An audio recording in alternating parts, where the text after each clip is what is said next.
me look. All right, it is November 30th. Good. It's my wife's birthday. I just want to make sure this was the day. Yes. John, was this the kind of hand-to-hand game you wanted? Yep. What'd you learn? Well, we got to play with more energy to start the game. We still, I've had 3 Chicago guys do what Tyler Ulis did today, which has changed the game.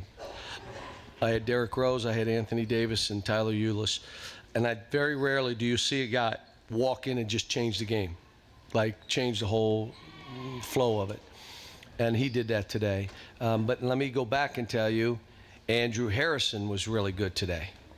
4 steals, 4 assists in 20 minutes. That's like a 8-and-8 move, and he still scored. And I told him he needed to score more when that group is struggling. He's got to figure out to be the point, yet he is a terrific scorer. And when they're struggling, he's got to. I was happy for Alex. Carl's still struggling a little bit. Willie was unbelievable defensively. It was a good game. And they did what teams are going to do. They're going to try to move the ball. They're going to try to go into the shot clock. They're going to sag in a man or a zone. They're going to play like everybody else is going to play us. Cal, what did you get specifically out of Willie defensively, and how important was he with what you guys did with Hinton? Well, Hinton's averaging 25 a game, and it's hard when you're a 7-footer with feet like that to really get shots off. The basket he had, Trey put his hands down, and he lulled him and shot a 3, which we had talked about for 2 days. That's the move he has. That's when he gets his 3, make him put it on the floor. But I'll say this, he'll average 25 this year. Their team is going to be fine.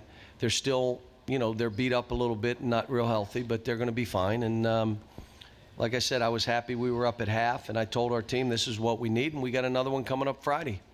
Another team that's going to come in here undefeated and top 10, and they're beasts. Their inside game is awesome in Texas, so this is all good. These kind of games are good for us.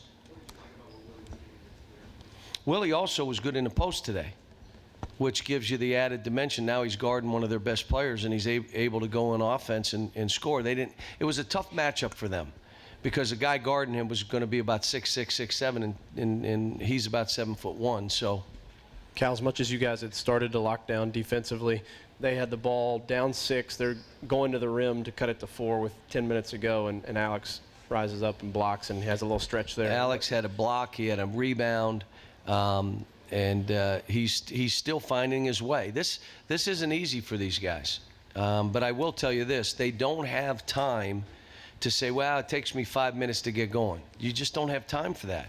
You got to come in and get after it. And Trey struggled today a little bit, but he'll be fine. Trey was great in practice yesterday, so that's why I was surprised. But again, there was a loose ball he could have gotten. There was 2 rebounds he could have gotten. There was another block he could have gotten. And those are plays that he's capable of making. Here's what I'm telling my team. I'm not asking one person in that room to do something they're not capable of doing. I'm not asking one player to do something they're not capable. Now, you may choose not to do it. You may not want to do it. You may give up before you get to that point, but I'm not going to ask you to do something you can't do. John, you mentioned again that this kind of a game is good for you guys. Why? Because it's how everybody's going to play us, and we got to see where we are when the game's tight, who can make shots, who's making plays when the game is on the other team. There's no one going to surrender, and especially in the first half of games, they're coming at us. They're playing here or even at home, and it's a highly ranked team, and it's Kentucky. They're not giving up, and we got to see what we can do and how we're going to have to play. And I told them today, I made some substitutions, which I will make. One guy wasn't playing well enough, you're out, you lose a few minutes, be back and be ready next game. I went to the small lineup at one point. I shuffled Andrew and Tyler in because of foul trouble. Offense to defense, which we can do easily. But we got a ways to go. I loved our execution at the end again. We made the right plays. We can finish off a game. We've proven that.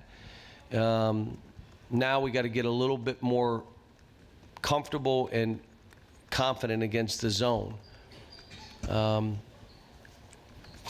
thought we held the ball too long at times. John, Could you just elaborate a little bit more on Tyler's play? Yeah, just his energy. That's all it was. Came in with unbelievable energy and bothered their point guard. Took them out of all the stuff they wanted to run. They couldn't get in a rhythm. To start the game, they were in a rhythm. They came down, they threw it to the wing, they threw it to the elbow. He dribbled around, he went off a pick and roll, well, then it was like, oh my gosh, you're almost pushing off to keep this kid away from you. And then it makes us more confident defenders behind him. So now we're taking some chances. And it's like I said, it wasn't all the other stuff. I think he made a couple shots. He makes a couple baskets. Doesn't matter. He only had 1 assist. But the energy. Now, after he came out, you saw Andrew and Aaron energy go up. And that's when you start beating teams down. But the start of the game wasn't what we needed it to be.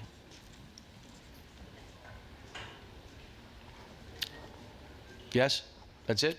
Cal, can you talk about how this platoon system wears out the opponent, especially in the second half? I don't know if it does. All I know is we're trying to keep energy on. As the season goes on, there are going to be teams that will play 8 or 9, 7 guys that can take this. I just want to see us do what we're supposed to do and play with high energy and share the ball. Again, we had 13 assists, only 7 turnovers. Didn't shoot a whole lot of threes. I thought Devin passed up a couple threes. But we are what we are right now. Aaron Harrison has 4 assists and 6 points, but he missed a couple baskets he usually will make, but he's getting better. Cal, what do you want to see when you talk about being comfortable and confident in a zone? When you're watching out there, what do you want to see? You're not putting the ball above your head. See, the minute you put the ball above your head, the zone sags.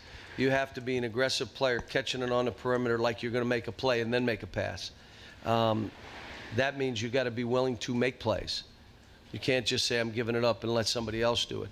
Right now with Alex and Trey, we're trying to get both of those guys to get a shot before they catch the ball. In other words, you know where you're going before you catch this. Not catch it and then try to make a play. They're not as effective that way. John, when the other team is trying to grind it down, slow it down, is there anything you can do to impose your will and say, no, we're going to force this tempo? Well, you could do the old stuff that they used to do at Loyola. You stick one guy down the other end, and then they still hold the ball, put 2 guys down the other end, say shoot it. But I like this. It makes us grind it out. It makes us have to stay in a stance 30 seconds. It makes us have to put more pressure so they turn it. You can't let them hold the ball 35 seconds and get an easy shot at the end of a clock. And what happens is if they're holding it and they take a tough shot and you run it right down at them, they start wearing down. You could say we start wearing down, but okay, then we put another group in. So I just said, hey, if that's how you want to play, that's fine. We're trying to be more playmakers off the ball, trying to get them to do that. In other words, deflect the ball from the guy you're guarding. Everyone else, you're a playmaker. Block, steals, do stuff off the ball. John, Alex is playing similar minutes as last season, has similar numbers. What's he doing differently, or what's he doing better than he was last year? Well, he's going to get better and better. I mean, he's doing some of the same stuff. We got to get him more comfortable in offensively where he's taking shots, plays he's making, and offensive rebounding like crazy. That was the biggest thing that I'm saying to he and Trey. I want those two to offensive rebound. Trey got 2, Alex got 1. I want those both to have 3.5 between them. So you have 6 offensive rebounds between you two. There's no reason for it not. You're 6'10" and you're 6'8" and you put your head on the rim. Every shot that's taken, you don't have to go back. Go rebound. So those are the things we're trying to, but we're not there. Look, this is a work in progress. It's no different than last year. The difference is we got some vets, so we're a little bit ahead of where we were, but it's still a process. It's a brand new team. John, how big in the overall scheme of what you guys are doing, like Willie, who can guard up perimeter? Willie was good today. I mean, he took on the challenge. And again, you have to talk to him about it, but I was proud of him. And I still think he should be a double-figure scorer. He's a good enough shooter. He can make free throws. He gets too small in the post. He doesn't get a wide enough base at times, so he could be aggressive. We got to get Carl to stop fading away. They will never call a foul on a fadeaway. Stop fading away. He's missed 10 one-footers now, and he looks around like, they hit me. They ain't calling you fade away. They're not bailing you out. So we got work to do with him. Dakari was better later in the game. Early, he struggled. Basically, they outfought Dakari early in the game. As the game went on, he started outfighting them, and he played better. What's the situation currently with Todd Lantern and Sam Malone? They're fine. They're with our team. Thanks, guys. All right.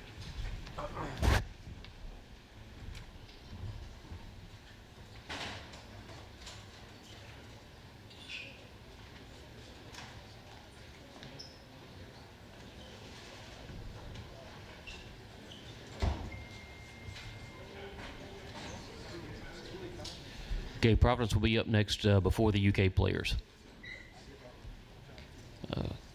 My understanding is Coach Cooley on the way.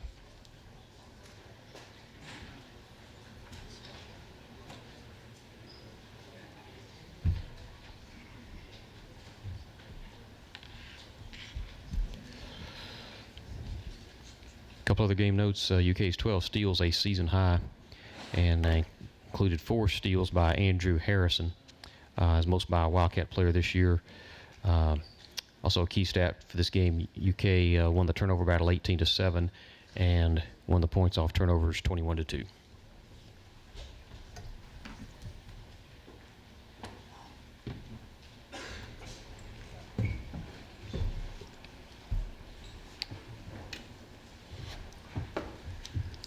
I'm going blind. I can't see.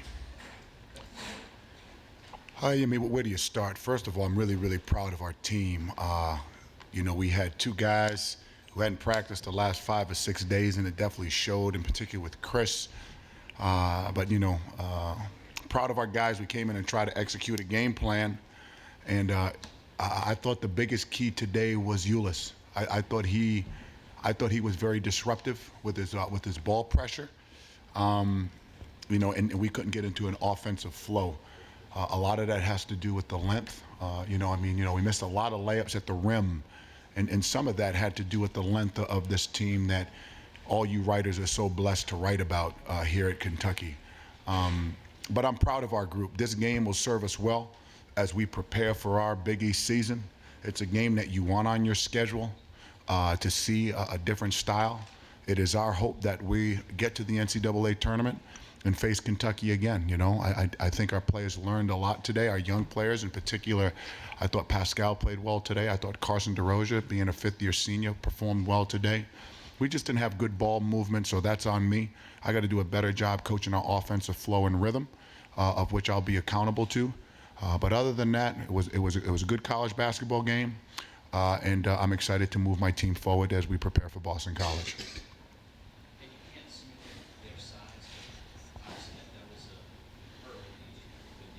Sure. I don't think we're a small team. Everybody boasts about the length of this team, and they should, because they are. But at the end of the day, it's a college basketball game, and you got some guys out there that are tall and that could run and jump. If you would have told me yesterday that we would come in here and hold this team to 58 points, I tell you, we'd win the game. And I'm proud of our kids that tried to follow a game plan. We just couldn't run any offense, and a lot of that had to do with Kentucky's a very, very, very good defensive team. Collie Stein, man, he just likes a one-man wrecking crew. Poithius's athleticism around the rim, quick twitch muscles, they challenge everything at the rim, so it's really hard to get some shots off. You guys are very fortunate to cover a team like this. Coach, you kind of took the words out of my mouth. I'm over here. I can't see right it, man. I'm Stevie Wonder. Where you at? He on the wall. There you go. Yeah, guy with the black hat. There you go. Yeah, I got you. Black hat, I can see that. Okay, all right. I like your hanky, too. Touche. All right. Do you think that the length of UK's players caused your bigs to kind of rush shots around the basket? I don't know if it caused our bigs, because I thought Pascal and Carson played pretty well. I thought the length bothered some of our other guys for sure. They're going to bother a lot of teams. They're going to bother a lot of teams. I think our length at the same time bothered them. Again, I'm all about Providence College. I respect our opponent, but Kentucky had to show up today, baby. Yeah, I mean, everybody's going to key on LaDante. He's averaged, 30 points the last 3 games. And, I think they put probably one of the best defensive players I've seen in a long time in Cauley Stein. He's got quick feet. He's long. He jumps over mountains. That was a tough matchup. And when you see the way we've played, he's our leader. But again, we're not going to put our head in the sand over one game and say, well, we'll move on. Coach, how much does it help any team to have a guy 7 feet who could guard on the perimeter? How disruptive is a guy like Willie Cauley-Stein? I mean, that's something for a general manager. Because, anytime you got somebody that has incredible feet, length, athleticism, and speed like that, if we took out some clips to show our guys where he's the last one up the floor and the first one at the rim on the other end, that's pretty special to see. He's a special talent. Coach Ed, you talked about how disruptive Euless, the smallest guy on the court, Sure. was. Can you talk a little bit specifically about what impressed you about him? I mean, I've seen him play in AAU basketball, and I think he's a special player. He's got the it. He's a player who is, I think you guys are going to see really grow. He does a good job guarding the ball. He's low to the ground, and he's got some toughness. I mean, he's a player that has the ultimate it. It was very difficult. It was very difficult to ask him. He hasn't practiced at all, literally at all, since we played, I think, Notre Dame, and he just came out of a boot. But we still thought our best opportunity to compete at this level was to have him on the floor. And although he made some mistakes, I still thought he did a couple of things pretty well that'll help us down the road. Do you think Tyler's speeding it up in the backcourt? Do you think that really hurt Chris once they started making their run in the first half? Sure. I mean, his ball pressure definitely bothered us a little bit. We had a 5-second call. We had another tip from behind. And his ball pressure, I thought his ball pressure when they made their run was the key to this entire game. Coach, I'm not trying to be a wise guy, but you guys made Kentucky get away from the platoon, the routine of just I can't answer that. I just wonder how much pride you take in getting them away from just routine. My pride stands at Providence College. I'm not coaching anybody else's team. I don't care what another team does. I don't care who they sub. My concentration is on my babies, and that's all I care about. Anyone else? Any other questions? Thanks.